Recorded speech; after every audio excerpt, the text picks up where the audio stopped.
HSC পরীক্ষার পরে মোটামুটি একটা যুদ্ধ বলা যায়, হয়তো তোমার জীবনের সবচেয়ে বড় যুদ্ধ, এরপর হয়তো চাকরি পরীক্ষা আসবে, তার আগে সবচেয়ে বড় যুদ্ধ হলো এই অ্যাডমিশন। এই যুদ্ধের পরে তোমাকে কেউ কোনোদিন জিজ্ঞেস করবে না যে তোমার স্কুলের রেজাল্ট কি ছিল, তোমার জেএসসি রেজাল্ট কি ছিল, তোমার এসএসসি রেজাল্ট কি ছিল, কোন স্কুলে পড়তা, কোন কলেজে পড়তা, নাথিং লাইক দ্যাট। গোটা দুনিয়া everyone will ask you one thing, তোমার অ্যাডমিশন রেজাল্টটা কি। এন্ড এই জিনিসটা নিয়ে আমরা যতটাই ওভারলুক করার চেষ্টা করি, অ্যাডমিশন রেজাল্ট ম্যাটার করে না, but at the end of the day we care, আমরা অবশ্যই এটা দিয়ে মানুষকে যাচাই করি। সো এই সময়টাতে আসে তোমাকে মানুষের শুধুমাত্র তোমার অ্যাডমিশন রেজাল্টটা কি সেটার উপর ফোকাস করবে, আগে কি হয়েছে তা না।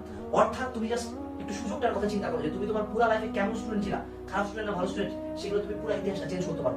সেই প্রত্যেকটা মানুষের উত্তর তুমি দিতে পারবা যারা তোমাকে স্কুল লাইফে অপমান করছে, যাদের রোল শুনতে ছিল, যারা তোমাকে স্কুলে অপমান করছে, সেই সকল শিক্ষকদের প্রশ্নের উত্তর দিতে পারবা যারা তোমার উপর বিশ্বাস করেনি, যারা তোমার ক্লাস অপমান করছে, সেই সকল পরিবারের সদস্যদের দেখে বলে দিতে পারবা যে মা বাবা তোমরা আমার উপর বিশ্বাস করনি, কিন্তু আমি তোমাদের স্বপ্ন পূরণের দিকে তোমাদেরকে এগিয়ে নিয়ে গেলাম, আমি দেখালাম যে আমি পারি।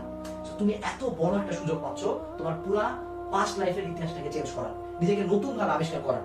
তুমি এইচএসসি লাইফে যেই সিচুয়েশনে থাকো না কেন, ভালো স্টুডেন্ট হোক খারাপ স্টুডেন্ট হোক, যাই হোক না কেন, অ্যাডমিশন তোমাকে এই সুযোগটা দেয়, কিন্তু তুমি কিন্তু এটা কখনো ওভারলুক করতে পারবা না। So my request to you all, request আসলে আমার নির্দেশ তোমাদের প্রত্যেকের প্রতি, তুমি যাতে তোমার সর্বোচ্চটাই অ্যাডমিশনে দাও, তুমি যাতে তোমার প্রত্যেকটা সময়, প্রত্যেকটা ঘন্টা, প্রত্যেকটা মিনিট, প্রত্যেকটা সেকেন্ড যখন তুমি অ্যাডমিশনের সময় পড়ো, সেই সময় যাতে তোমার খেয়াল থেকে কারা তোমাকে অপমান করছে, জীবনের কোনো একটা অপমান ভুলে যাও না। এই টাইমে তোমার অপমান বা ছোট করাগুলো তোমাকে যে কতটা ভিতরের মধ্যে আগুন জ্বালিয়ে দিবে তুমি জানো না। তুমি জাস্ট বসে চিন্তা করো যে এই কথাগুলো বলছে, ট্রাস্ট মি, তোমার যখন পড়তে ইচ্ছা করবে না তারপর তুমি পড়বা। So that's the thing about admission. এটা পুরো একটা ম্যাজিক্যাল টাইম, কারো লাইফ গড়বে, কারো লাইফ ভাঙবে, তুমি কোন দলে থাকবে সেটা তোমার। সো আজকে থেকে তুমি ভিডিওটা দেখার পরে চিন্তা করো তুমি কার কার কথার উত্তর দিতে চাও, কার কার প্রশ্নের তুমি উত্তর দিতে চাও, কে কে তোমাকে অপমান করছে, কে কে তোমাকে তুচ্ছ তাচ্ছিল্য করছে, কে কে তোমাকে ছেড়ে চলে গেছে তোমার রেজাল্টের কারণে, তাদের প্রত্যেককে দেখাতে হবে তোমাকে যে তুমি কি জিনিস।